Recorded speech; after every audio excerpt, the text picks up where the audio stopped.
The next day he took out 2 denarii, gave them to the innkeeper, and said, "Take care of him, and when I come back, I will repay you whatever more you spend." Which of these 3 do you think was a neighbor to the man who fell into the hands of the robber? He said, "The one who showed him mercy." Jesus said to him, "Go and do likewise." The Gospel of the Lord. Praise to you, Lord Christ.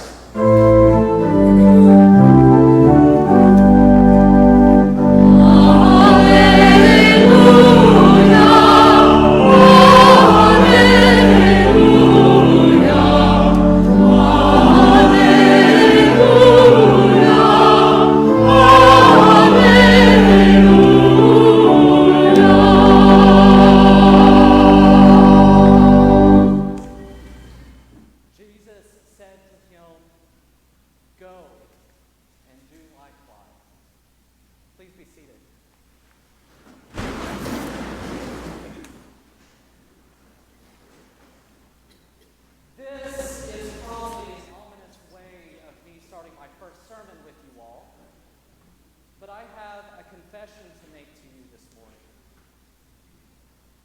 3 weeks ago, I stood over there, my first Sunday, and prayed through a litany against gun violence. They were strong intercessions written by one of our bishops. And over the past couple of weeks, one particular intercession has played through my mind. It says, "We confess that we have ascribed to the lie that the only thing that can stop a bad guy with a gun is a good guy with a gun. When what we need are more loving households, more caring neighbors, better funded and equipped schools, and hearts that hear the gospel message of love and forgiveness." Now please don't misunderstand me this morning. I subscribe to all of this. We do tend as a society to ascribe to the fallacy that violence can only be disarmed by violence. But the part that keeps stirring in my spirit is the need for more loving households, more caring neighbors, better schools, and hearts after love and forgiveness. It seems whimsical to me. And maybe I'm just being cynical. But my gut reaction is to rewrite this intercession to say we need better laws, restricting military-style weapons, increased and enhanced background checks, red flag laws, and better access to mental health resources. Now, I know some of this was just signed into law a couple of weeks ago. But more loving homes, will that stop an AK-47? Caring neighbors, hearts after the gospel? It all seems a little too feel-good to me.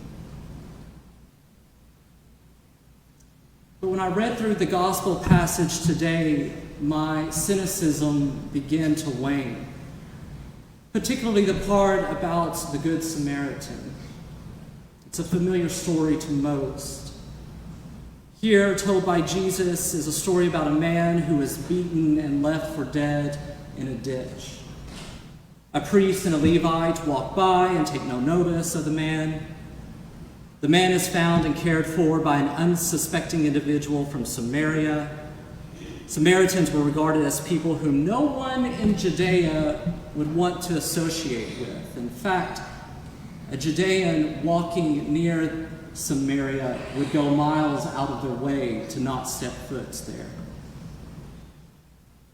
Jesus then asks the lawyer who has been interrogating him, who is the person in this story that was the neighbor to the one who was thrown away? The answer, the Samaritan, the one who showed him mercy.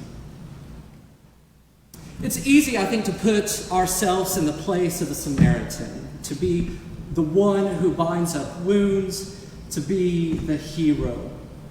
We can enshrine ourselves in the knowledge of doing good that way. And don't get me wrong, we should be all about acts of mercy and caring for the broken. And I think it's easy for us to put ourselves in the shoes of the Levite or the priest, to walk by those who are in need. We've all, I'm assuming, at some point looked away from someone, searching for someone to just see them. We could even wander into the world of the innkeeper, being that second-level resource for others who are helping others. I think of the work of mental health professionals that we as clergy refer people to when we've reached the boundary of our capabilities. But the one person that we rarely associate ourselves with is the one in the ditch, the one left for dead, either physically, emotionally, or spiritually. And let's be honest, we all have been that person in the ditch at some point or another. Some of us may still be there today, searching for a faint glimmer of hope, yearning to hear or feel the slightest whisper of mercy. And if I'm being honest with you this morning, I don't know of anyone that isn't suffering from the events of the last few years. But what is more is that most are doing so silently. And it's no surprise. It's no surprise, really, because our society tells us that suffering alone is superior to being cared for by community. Our culture says that your healing and salvation can only be done by yourself. Society says that you are responsible for yourself and yourself alone. Having a stiff upper lip is the polite thing to do.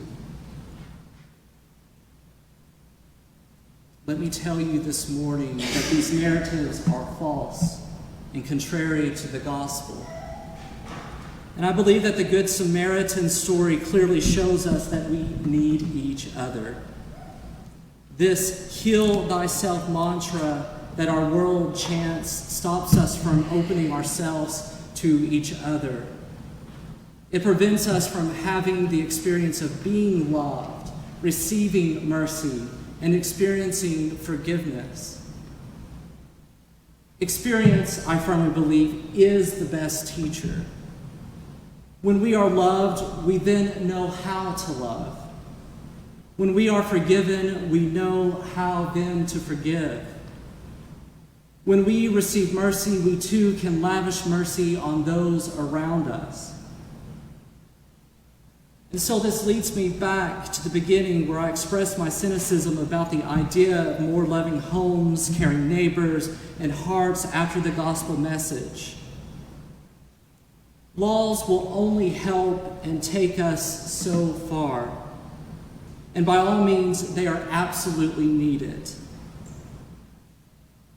But when we create communities that have experienced love, mercy, and forgiveness, we then become communities that know no other way to live but in love and in mercy and in forgiveness.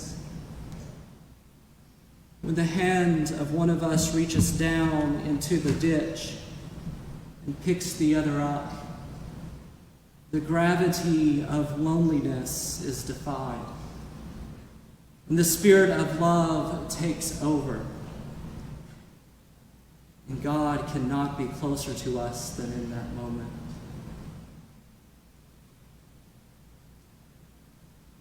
The remarkable thing about the story of the Good Samaritan is this.